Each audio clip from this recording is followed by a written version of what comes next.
Morning students.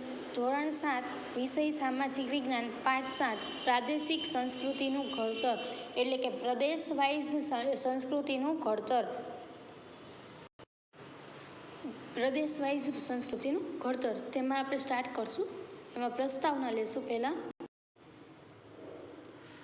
વિભિન્ન સમુદાયની જાણકારી આપણને તેમની ભાષા પરથી મળે છે. બરાબર, વિવિધ સમુદાય હોય એની જાણકારી આપણને એની ભાષા પરથી મળે છે.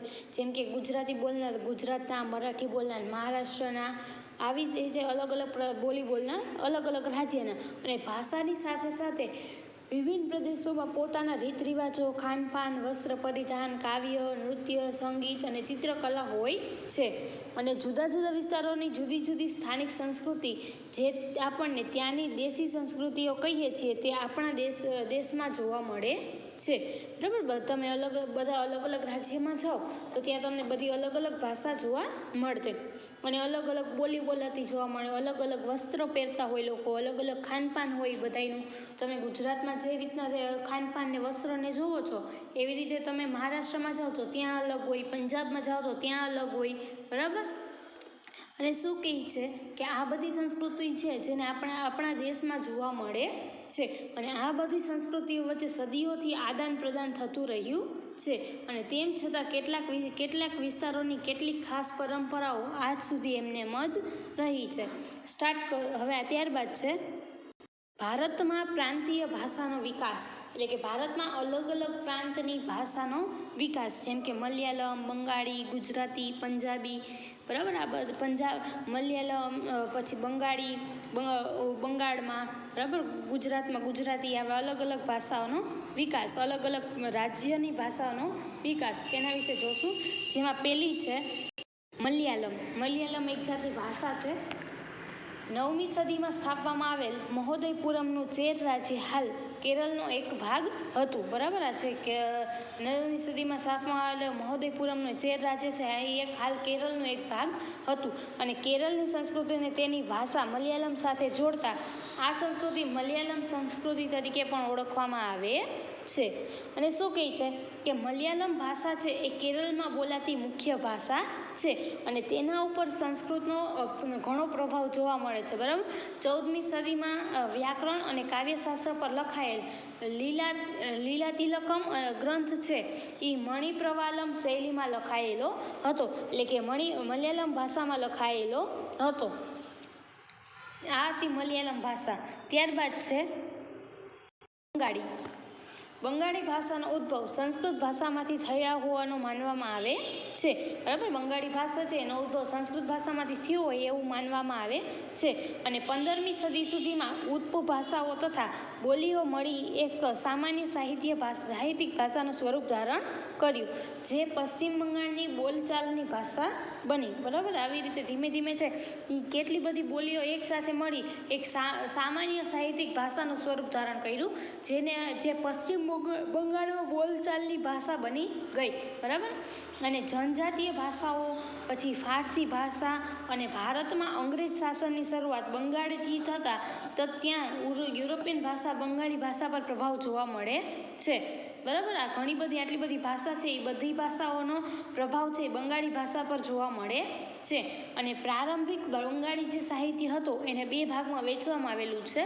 એમાં એક છે સંસ્કૃતથી પ્રભાવિત અને સ્વતંત્ર, એ જે પ્રથમ ભાગમાં સંસ્કૃત મહાકાયનો અનુવાદ, અને બીજા ભાગમાં છે નાથ સાહિત્યનો સમાવેશ કરવામાં આવેલો છે. ત્યારબાદ છે આપણી માતૃભાષા ગુજરાતી. ભારત અનેક ભાષાઓ અને બોલીઓ સાથે સંકળાયેલું રાષ્ટ્ર છે. બરાબર, ભારત છે એ અનેક ભાષા અને ઘણી બધી બોલીઓ સાથે સંકળાયેલું છે. અને પ્રાચીન ભારતમાં છે ને સંસ્કૃત, પ્રાકૃત, તમિલ જેવું આ બધી ભાષા છે ને એનું ચલણ હતું. મતલબ સૌથી વધારે એ પ્રચલિત હતી. અને સમય જતાં તેમાંથી અનેક પ્રાદેશિક ભાષાઓનો વિકાસ થયો. બરાબર, સમય જતો કે જેમ એમ અનેક પ્રાદેશિક ભાષાઓનો વિકાસ થતો ગયો. અને પ્રાદેશિક રાજ્યની સ્થાપનાએ પ્રાદેશિક ભાષાઓના વિકાસમાં બળ પૂરું પાડ્યું. બરાબર, અને સંસ્કૃતમાંથી તેમજ દક્ષિણમાં ભારતમાં તમિલની ઘણી ભાષાઓનો જન્મ થયો. બરાબર, તમિલમાંથી ઘણી બધી ભાષા છે એનો જન્મ થયો દક્ષિણ ભારત એટલે કે આ તમિલનાડુની એ સાઈડ. અને શું કહે છે કે 8મી સદીથી પ્રાદેશિક ભાષાઓના વિકાસમાં વેગ આવ્યો. હિન્દી, ખડી બોલી અને અવધી, બંગાળી, ગુજરાતી, મરાઠી, મલયાલી, તેલુગુ અને કન્નડ ભાષાઓ વિકસી. બરાબર, 8મી સદી જ્યારે હાલતી હતી ત્યારે આ બધી ભાષા છે, ગુજરાતી, મરાઠી, બંગાળી, મલયાલી, તેલુગુ, કન્નડ, આ બધી ભાષા છે ત્યારથી વિકસી. અને ઈસવીસન 10મી અને 11મી સદીમાં છે સંસ્કૃત પ્રાકૃત અભ્રંશમાંથી ગુજરાતી ભાષાનો વિકાસ થયો. બરાબર, સંસ્કૃત ભાષા અને પ્રાકૃત ભાષા છે એના અભ્રંશમાંથી છે ગુજરાતી ભાષાનો વિકાસ થાય છે. અને અપભ્રંશ છે એ ગુજરાતી ભાષાની જનની છે, એટલે કે માતા છે. આચાર્ય હેમચંદ્રાચાર્યથી અપભ્રંશ ભાષાની શરૂઆત થઈ. બરાબર, આચાર્ય હેમચંદ્રાચાર્યને તમે ઓળખતા હશો. સિદ્ધ હેમ વ્યાકરણ ગ્રંથ. બરાબર, આ જે વ્યાકરણ ગ્રંથ છે એ હેમચંદ્રાચાર્યએ લખેલો છે. એને ત્યારથી આ અપભ્રંશ ભાષાની શરૂઆત થઈ અને સંસ્કૃત પ્રાકૃત અને અપભ્રંશ ભાષા પછી ગુજરાતી ભાષાનો વિકાસ થયો. ગુજરાતી માટેનો જ કહી શકાય તેવો નવો સાહિત્ય યુગ છે એ નરસિંહ મહેતા સાથે વિકસે છે. બરાબર, ગુજરાતી ભાષાનો જે નવો સાહિત્ય યુગ છે એ નરસિંહ મહેતાના હાથે વિકસે છે. આ નવા યુગના સૂત્રધારકો તરીકે નરસિંહ મહેતા, મીરાબાઈ અને ભાણન ઉપસી આવે છે. બરાબર, નરસિંહ મહેતા, મીરાબાઈ અને ભાલણ આ છે એ 3 કાવ્ય ભક્તિ સાહિત્યના વિકાસ સાથે ગુજરાતી ભાષાનો પણ વિકાસ કરેલો છે. અને નરસિંહ મહેતા છે એને ક્યાં લખ્યા તો કે શામળદાસના વિવાહ, કુંવરબાઈનું મામેરું, હુંડી, સુદામા ચરિત્ર, દાણલીલા વગેરે કૃતિઓની રચના કરેલી છે. અને મીરાબાઈએ પણ કૃષ્ણ ભક્તિને ધ્યાનમાં રાખીને લખ્યા છે. બરાબર, ઘણા બધા પદો રચ્યા છે. અને ભાલણે સૌપ્રથમ પોતાની રચનાઓમાં ગુજરાતી ભાષા માટે ગુર્જર ભાષા, બરાબર, ગુર્જર ભાષાની સંજ્ઞા આપેલી હતી. અને તેણે પાટણના મોઢ બ્રાહ્મણ હતા. બરાબર, જે છે ને ભાલણી પાટણના મોઢ બ્રાહ્મણ હતા. અને તેમણે આખ્યાયનના પિતા તરીકે ઓળખવામાં આવે છે. અને તેમની જાણીતી કૃતિઓમાં ધ્રુવાખ્યાન, મુરગી આખ્યાન, શિવ ભીલડી સંવાદ વગેરેનો સમાવેશ કરવામાં આવેલો છે. ત્યારબાદ છે ભારતના ઉત્સવો. તમે ભારતના બધા શું કહે છે, તમે ભારતના બધી ભાષાઓ તો જોઈ, હવે ભારતના કયા ઉત્સવો ઉજવાય છે તો એના વિશે જોશું. જેમાં પહેલો ઉત્સવ છે જગન્નાથ રથયાત્રા. બરાબર, જગન્નાથ રથયાત્રા છે એ ધાર્મિક સંપ્રદાયો પણ એની સાથે ધાર્મિક સંપ્રદાયો પણ જોડાયેલા છે. જેમાં ઓરિસ્સાના પુરીમાં આવેલ જગન્નાથ સંપ્રદાય સુવિખ્યાત છે. અને જગન્નાથનો અર્થ વિશ્વના માલિક એટલે કે જગતનો નાથ, જે વિષ્ણુ શબ્દનો સમાનાર્થી છે. અને 12મી સદીમાં ગંગવંશના રાજા છે અનંતવર્મ. બરાબર, અનંતવર્મએ પુરી ખાતે જગન્નાથ મંદિરનું નિર્માણ કરાવેલું હતું. અને ઈસવીસન 1230માં રાજા અનંગભીમ ત્રીજાએ પોતાનું રાજ્ય જગન્નાથને અર્પણ કરી પોતાને તેમના પ્રતિનિધિ તરીકે ઘોષિત કર્યો હતો. બરાબર, જગન્નાથનું મંદિર છે તો એને પોતાને અર્પણ કરીને એનો પ્રતિનિધિ તરીકે છે કે એને ઘોષિત કર્યો હતો. બરાબર, પોતાને. અને ઓરિસ્સા જીતનાર મુઘલો, મરાઠાઓ અને ઈસ્ટ ઇન્ડિયા કંપનીએ બધાએ મંદિર પર પોતાનું વર્ચસ્વ સ્થાપવાનો પ્રયત્ન કર્યો. બરાબર, આ મંદિર છે એના પર મુઘલો, મરાઠાઓ અને ઈસ્ટ ઇન્ડિયા કંપની છે આ બધાએ મંદિર પર પોતાનું વર્ચસ્વ સ્થાપવાનો પ્રયત્ન કર્યો.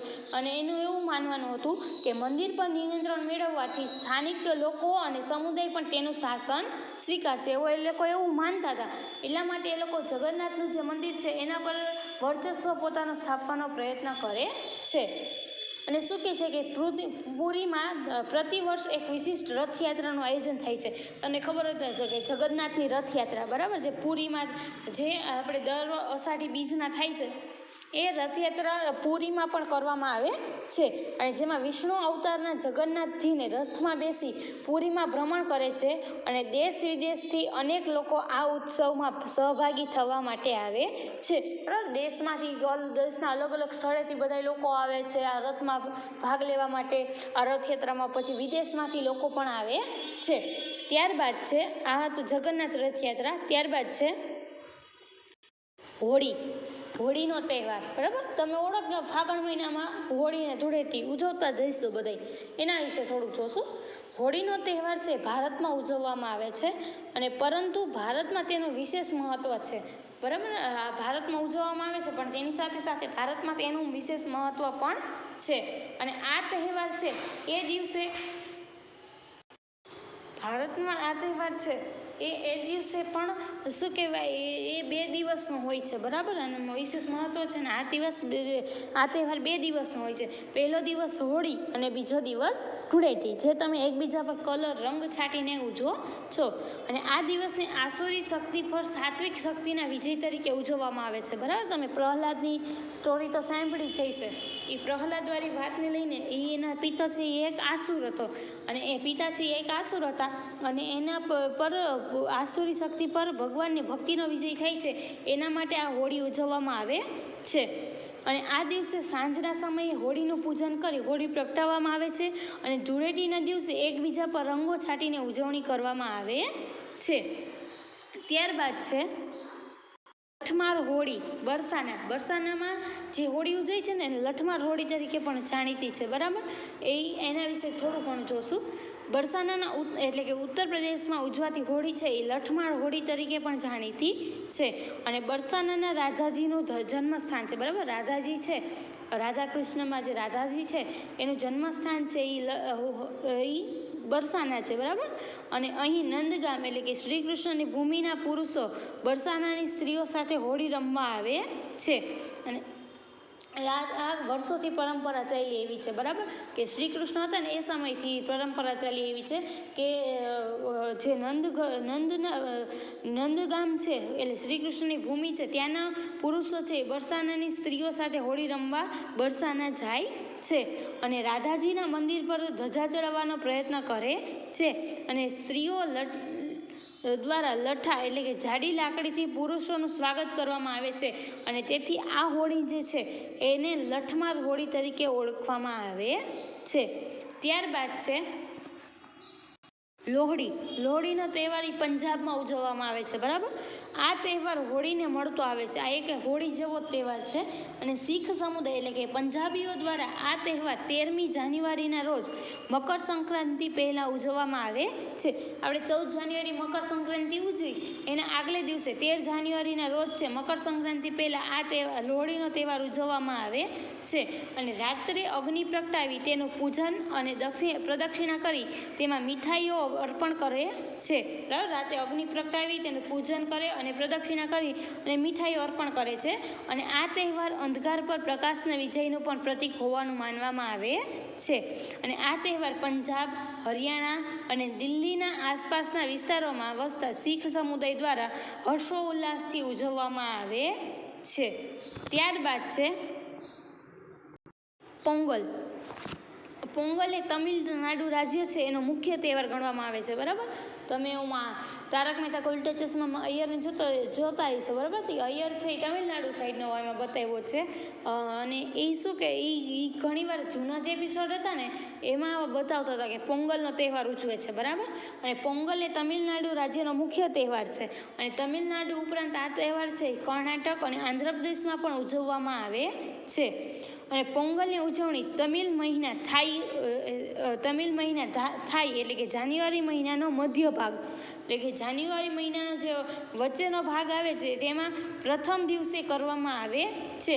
અને આ દિવસે પોંગલ નામની વાનગી બનાવવામાં આવે છે, તેથી આને પોંગલનો તહેવાર પણ કહેવામાં આવે છે. ત્યારબાદ છે ઓણમ એટલે કે ઓનમ કેરળમાં ઉજવાતો મહત્ત્વનો એક તહેવાર છે. અને ઓણમ મલયાલમ કેલેન્ડરના પ્રમાણે પ્રથમ મહિના એટલે કે ઓગસ્ટ સપ્ટેમ્બર મહિનામાં 10 દિવસ સુધી ઉજવાતો તહેવાર છે, બરાબર.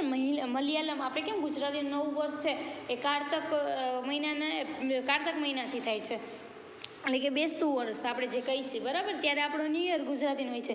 તેવી રીતે જે મલયાલમ લોકો છે એ લોકોનું કેરળના લોકો જે છે એ મલયાલમ કેલેન્ડરના પ્રથમ મહિનામાં એટલે કે પહેલા મલયાલમ મહિનાનો મલયાલમ કેલેન્ડરના જે પ્રથમ મહિનો હોય આપણે ઈસવીસનના મહિના પ્રમાણે જોઈએ, બરાબર. અંગ્રેજી જે નામ જોઈએ તો ઓગસ્ટ અને સપ્ટેમ્બર મહિનામાં 10 દિવસ સુધી ઉજવાતો તહેવાર છે.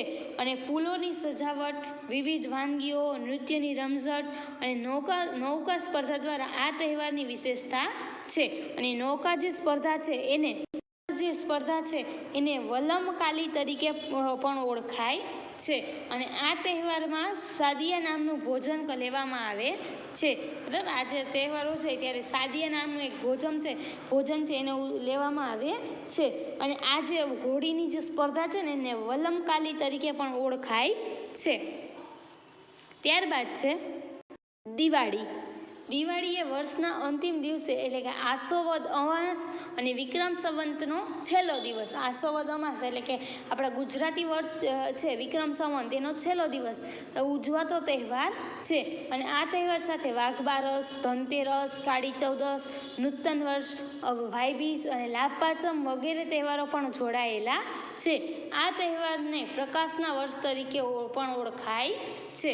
બરાબર, દિવાળી છે એ આપણો ગુજરાતી વર્ષ છે એનો છેલ્લો દિવસ એટલે કે આસો વદ અમાસ અને વિક્રમ સંવંતનો છેલ્લા દિવસે ઉજવવામાં આવે છે. ત્યારબાદ છે દુર્ગા પૂજા. પશ્ચિમ બંગાળમાં દુર્ગા પૂજાનું વિશેષ મહત્વ છે.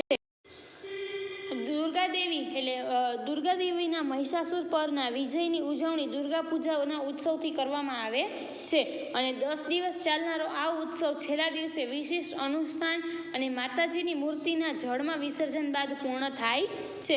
અને આ ઉત્સવ મોટે ભાગે બધા જ રાજ્યોમાં નાના મોટા પાયે ઉજવવામાં આવે છે. આપણે નવરાત્રિ ઉજવીએ ત્યારે બંગાળી લોકો છે આ દુર્ગા પૂજા ઉજવે છે. બરાબર, દુર્ગા પૂજા કરે છે. અને આ તહેવાર છે એ નવરાત્રિની જેમ જ છે, પણ એ લોકોના બંગાળીના રીત રિવાજથી થાય છે અને નવરાત્રિ આપણા રીત રિવાજથી થાય છે. ત્યારબાદ છે નાતાલ.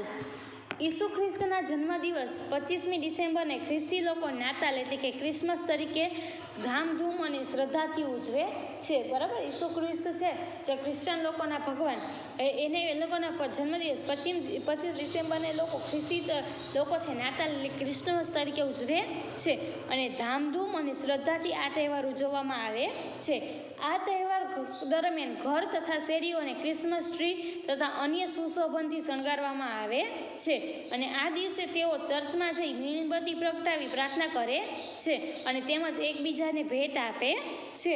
અને 1 જાન્યુઆરીના દિવસે તેઓ નવા વર્ષ તરીકે ઉજવે છે. આ હતું નાતાલ. ત્યારબાદ છે મોહરમ.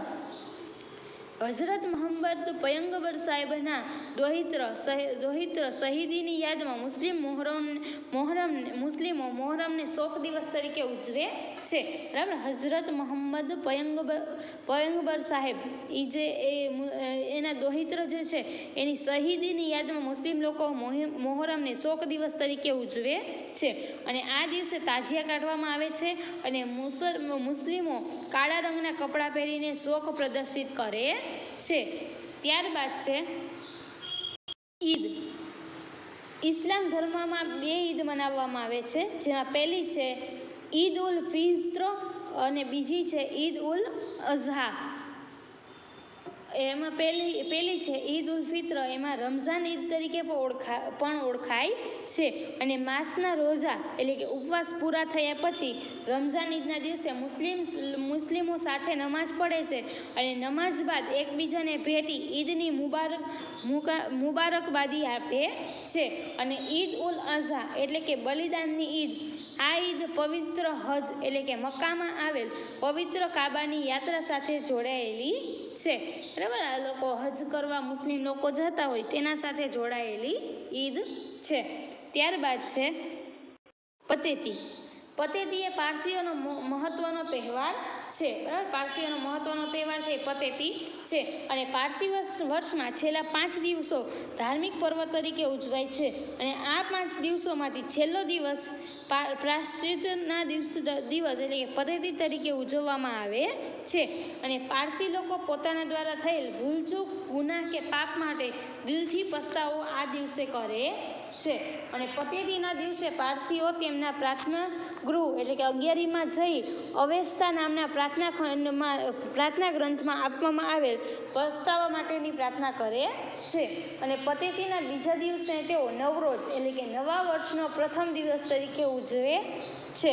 ત્યારબાદ છે ચેટીચંદ એટલે કે ચેટીચાંદ. ચેટીચંદ એ સિંધી ભાઈ બહેનનો તહેવાર છે, જે ચૈત્ર સુદ એકમના દિવસે સિંધી લોકો નૂતન વર્ષના પ્રથમ દિવસ તરીકે ઉજવે છે. અને તેઓ એકબીજાને નવા વર્ષના નૂતન વર્ષાભિનંદન પાઠવે છે. અને આ દિવસે તેઓ પોતાના ઈષ્ટદેવ એટલે કે ઝૂલેલાલની શોભાયાત્રા કાઢે છે. અને શ્રદ્ધાળુઓ તાહિરી એટલે કે મીઠો ભાત પ્રસાદ તરીકે વહેંચે છે. આ હતા ભારતના તહેવારો. હવે આપણે જોશું ગુજરાતના ઉત્સવો. આપણે આગળ જોયા એ બધા ભારતના હતા. હવે ગુજરાતમાં કેવા કેવા ઉત્સવ ઉજવવામાં આવે છે તે જોશું. જેમાં પહેલું છે નવરાત્રિ. આસો સુદ એકમથી આસો સુદ નવમ સુધી દિવસોને નવરાત્રિ તરીકે ઉજવવામાં આવે છે. અને નવરાત્રિ એ શક્તિની આરાધનાનું પર્વ છે. અને આ 9 દિવસો દરમિયાન લોકો મા દુર્ગાનું પૂજન કરે છે.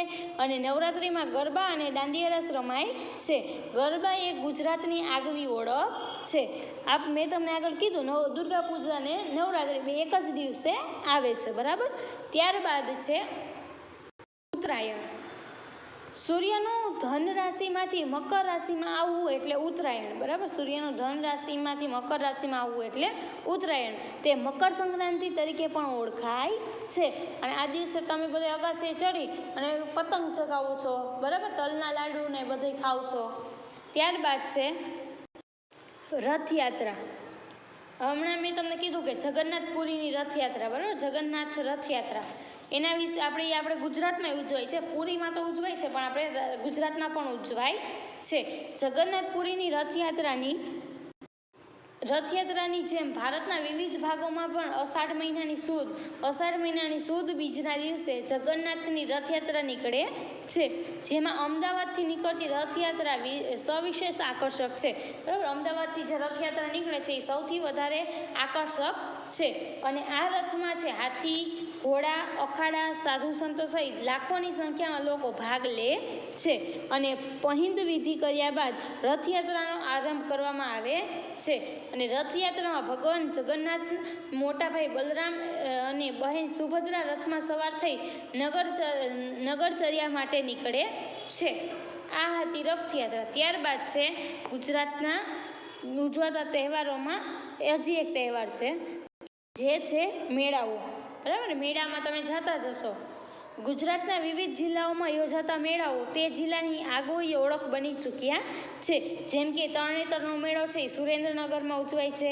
વૈઠાનો મેળો અમદાવાદમાં, ભવનાથનો મેળો જૂનાગઢમાં, શામળાજી ગદાધરનો મેળો શામળાજી એટલે કે અરવલ્લીમાં, પલ્લીનો મેળો રૂપાલ એટલે કે ગાંધીનગરમાં, અને ભાદરવી પૂનમનો મેળો અંબાજી એટલે બનાસકાંઠામાં, અને સરખેજનો મેળો અમદાવાદમાં, ગોળ ગધેડાનો મેળો ગરબાડા એટલે કે દાહોદમાં, ચિત્ર વિચિત્રનો મેળો સાબરકાંઠામાં, માધવપુરનો મેળો માધવપુર એટલે કે પોરબંદરમાં, મીરા દાતારનો ઉર્સ મુબારક એટલે કે ઉનાવા એટલે મહેસાણાથી જાણીતા મેળાઓ છે, બરાબર. આ બધા મેળાઓ છે એ ખૂબ જ ગુજરાતના પ્રખ્યાત મેળાઓ છે. ત્યારબાદ છે મુખ્ય શાસ્ત્રીય નૃત્ય એટલે કે મુખ્ય શાસ્ત્રીય નૃત્ય, બરાબર. કે ભારતીય સંસ્કૃતિ છે એની એક વિશિષ્ટ અંગ તેના શાસ્ત્રીય નૃત્ય છે. અને આ શાસ્ત્રીય નૃત્યો ધર્મ સાથે સંકળાયેલા રહેતા. અને આપણે ભારતના પ્રમુખ શાસ્ત્રીય નૃત્ય વિશે જાણીશું. જેમાં પહેલું છે કથક. કથક શબ્દ કથા પરથી ઉતરી આવ્યો છે, બરાબર. અને કથાકાર પોતાના હાવભાવ અને સંગીતથી કથાને અલંકૃત કરતા હતા. જે એને શું કહેતા કે કથન કરે સો કથક કહાવે. આ યુક્તિ છે એ ખૂબ જ પ્રચલિત છે, ખૂબ જ જાણીતી છે.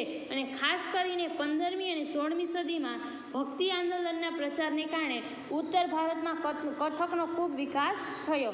અને કથકના વિષયોમાં રાધા અને શ્રી કૃષ્ણની કથાઓ કે જે રાસલીલા કહેવાતી એનો સમાવેશ કરવામાં આવેલો છે, બરાબર. જે કથક છે એમાં કોઈ પણ એક વાત હોય, જે કથાઓ હોય એને આખું ડાન્સ દ્વારા પ્રદર્શિત કરવામાં આવે છે.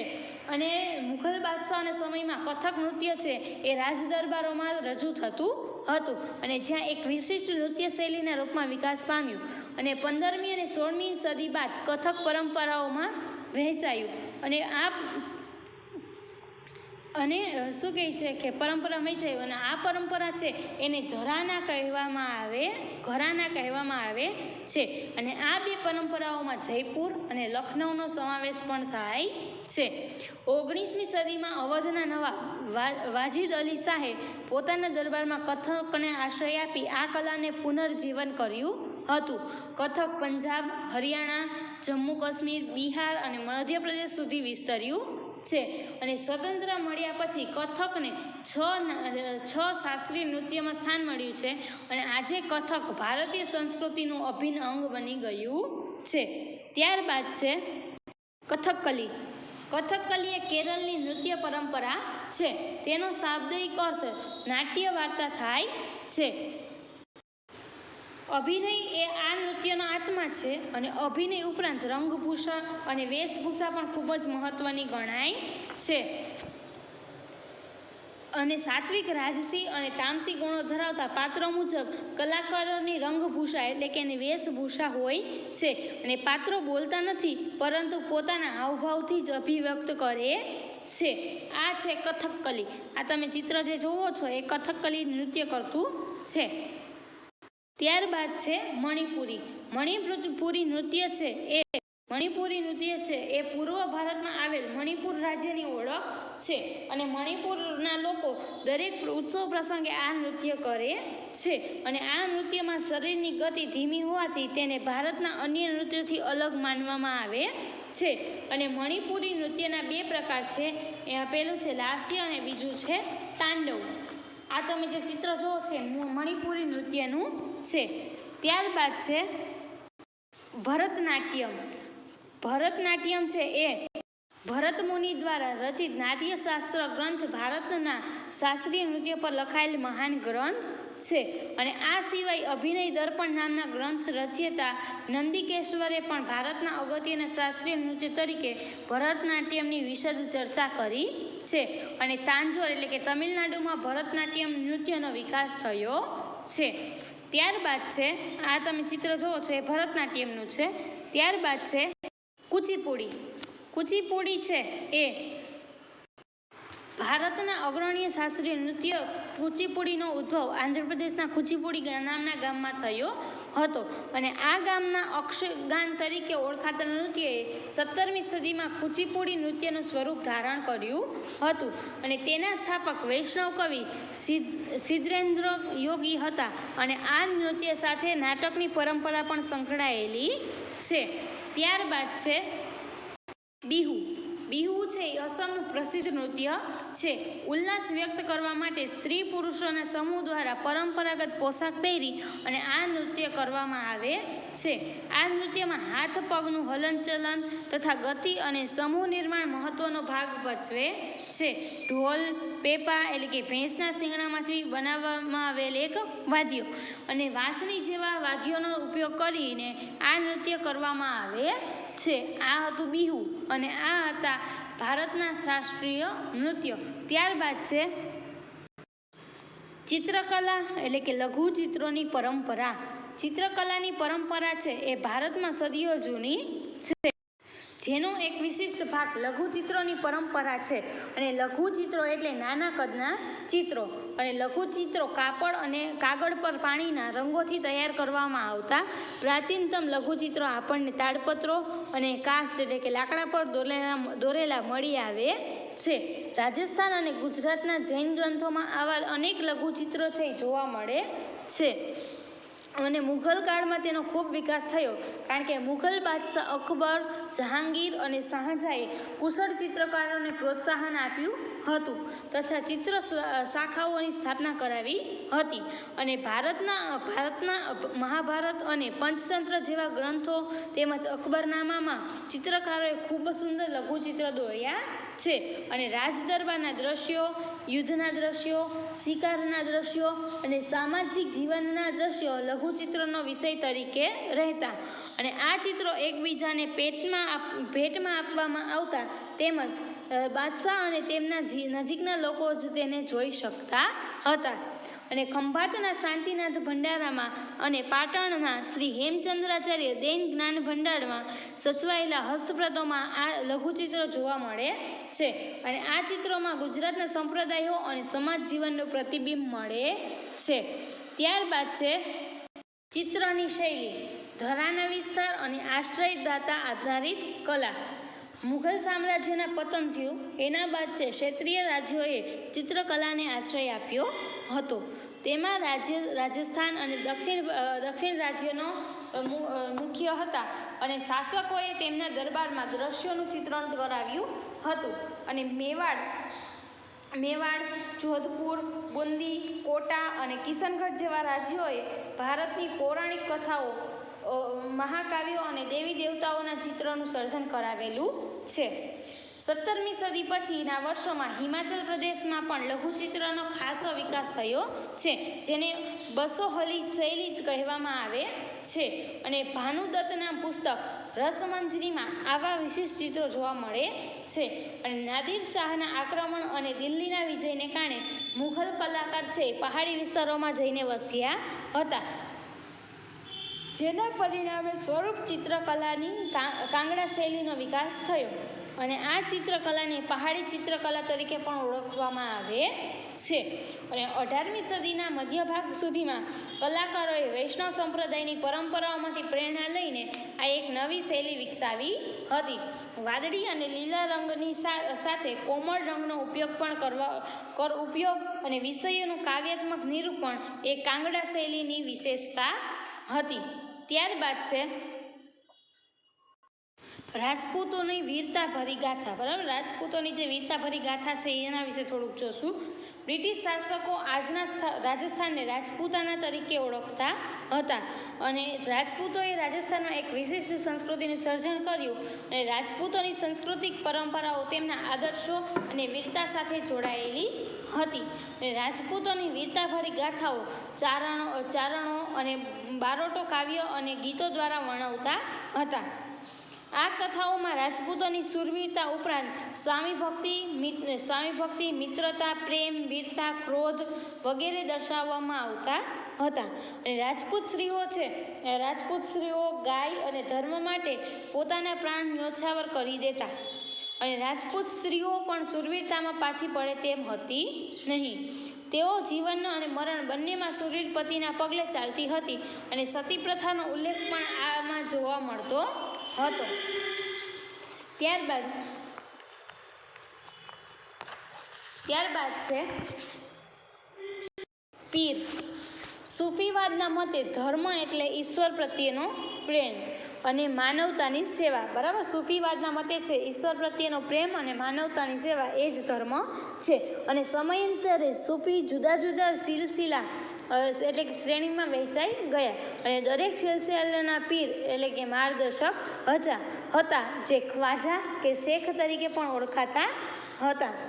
ઓળખાતા અને પીરના શિષ્યને મુરીદ તરીકે ઓળખવામાં આવતા હતા. ભારતીય પીર પરંપરામાં સંકળાયેલ અગ્રણીય સૂફી સંતોમાં અજમેરના પ્રસિદ્ધ સૂફી સંત મોઇનુદ્દીન ચિશ્તીનો સમાવેશ થાય છે અને તેમણે ભારતમાં ચિશ્તી સંપ્રદાયની શરૂઆત કરી હતી. તેઓ ખ્વાજા અને ઓલિયાથી પ્રચલિત થયા અને ગુજરાતમાં અહેમદ ખટ ગજબંશ મહાન પીર તરીકે જાણીતા થયા હતા. ત્યારબાદ છે પાળિયા. દુશ્મનોનો સામે પાળ થઈ ઊભા રહેનારા અને યુદ્ધ કે લડાઈમાં ખપી જનારા વીર શહીદોની યાદમાં જે સ્મારક કે ખંભી ઊભી કરવામાં આવે છે તેને પાળિયા તરીકે ઓળખવામાં આવે છે અને જે સ્ત્રીઓએ જાહેર કર્યું હોય કે સતી થઈ હોય તો તેમના પણ પાળિયા બનાવવામાં આવે છે. આવા પાળિયાને સતીના પાળિયા તરીકે પણ ઓળખવામાં આવે છે. ત્યારબાદ છે મંદિરો. ભારતીય મંદિર સ્થાપત્યની શરૂઆત મૌર્યકાળથી થઈ. તેને ગુપ્ત કાળ દરમિયાન વેગ મળ્યો અને ગુપ્ત કાળને સંરચનાત્મક મંદિરોનો કાળ પણ કહેવામાં આવે છે. મંદિરની સ્થાપત્ય શૈલીના મુખ્ય 3 પ્રકાર છે, જેમાં નાગર શૈલી, દ્રવિડ શૈલી અને વૈશર શૈલીનો પણ સમાવેશ થાય છે. જેમાં પહેલી છે નાગર શૈલી. ઈસવીસન 5મી સદી પછી ભારતના ઉત્તર ભાગ એટલે કે હિમાલયથી માંડી વિંધ્ય સુધી જે મંદિરની સ્થાપનાની શૈલીનો વિકાસ થયો તેને નાગર શૈલી તરીકે ઓળખવામાં આવે છે. આ મંદિરો સામાન્ય રીતે પંચાયતન શૈલી અને ઈંડાકાર શિખરવાળા બનાવવામાં આવતા હતા અને આ શૈલીના મંદિરોમાં જગન્નાથ મંદિર એટલે કે જગન્નાથ મંદિર જે પુરીમાં આવેલું છે, આમ તમે ચિત્ર જે જુઓ છો બરાબર, એ જગન્નાથપુરીનું જે મંદિર આવેલું છે તેનું ચિત્ર છે. અને ત્યારબાદ કોણાર્ક ઓડિશા અને સૂર્ય મંદિર મોઢેરા ગુજરાતમાં જે આવેલું છે, તેમજ ખજુરાહોનું મહાદેવનું મંદિર જે મધ્યપ્રદેશ વગેરે મધ્યપ્રદેશમાં આવેલું છે. આવા મંદિરોનો સમાવેશ છે નાગર શૈલીમાં કરવામાં આવેલો છે. ત્યારબાદ છે દ્રવિડ શૈલી. દક્ષિણ ભારતમાં વિકસેલી સ્થાપત્યની શૈલીને દ્રવિડ શૈલી તરીકે પણ ઓળખવામાં આવે છે. જેમાં તમિલનાડુ, દક્ષિણ આંધ્રપ્રદેશ, દક્ષિણ આંધ્રપ્રદેશ, કેરળ અને દક્ષિણ કર્ણાટક જેવા પ્રદેશોનો સમાવેશ થાય છે. કૃષ્ણ નદીથી કન્યાકુમારી સુધી જોવા મળે છે બરાબર. આ જે શૈલી છે એ કૃષ્ણા નદીથી કન્યાકુમારી સુધી જોવા મળે છે. અને આ શૈલીના મંદિરોમાં બૃહદેશ્વર એટલે કે રાજરાજેશ્વરનું મંદિર જે તમિલનાડુમાં આવેલું છે એ જોવા મળે છે. આ તમે જે ચિત્ર જુઓ છો એ જે તમે ફોટો જુઓ છો એ બૃહદેશ્વરનું મંદિર છે જે તમિલનાડુમાં આવેલું છે. અને મીનાક્ષી મંદિર જે મદુરાઈમાં આવેલું છે, મહાબલીપુરમનું મંદિર રથ મંદિર જે તમિલનાડુમાં આવેલું છે. આ દ્રવિડ શૈલીમાં આ બધા મંદિરોનો સમાવેશ કરવામાં આવેલો છે. ત્યારબાદ છે વૈશર શૈલી. મંદિર સ્થાપત્યની વૈશર શૈલી મહારાષ્ટ્ર, ગોવા, કર્ણાટક અને વિંધ્ય પર્વતમાળાથી લઈને કૃષ્ણ નદી સુધી વિકાસ પામી હતી. કૃષ્ણ નદી સુધી વિકાસ પામી હતી અને વૈશર શૈલીમાં નાગર અને દ્રવિડ શૈલીનું મિશ્રણ જોવા મળે છે. આ શૈલી કર્ણાટક શૈલી તરીકે પણ ઓળખાય છે. અને આ શૈલીના મંદિરોમાં હોયસળેશ્વરનું મંદિર એટલે કે હલેબીડુ કર્ણાટક બરાબર, હોયસળેશ્વર આ તમે મંદિર જોવો છો એ હોયસળેશ્વરનું મંદિર છે જે કર્ણાટકમાં આવેલું છે. અને ચેન્ના કેશવ મંદિર એટલે કે જે બેલુર એટલે કે કર્ણાટકમાં આવેલું છે. આ વગેરે મંદિરોનો સમાવેશ વૈશર શૈલીમાં કરવામાં આવે છે. આ તો આપણો પાઠ 7 પ્રાદેશિક સંસ્કૃતિનું ઘડતર. હવે આપણે નેક્સ્ટ લેક્ચરમાં મળશું.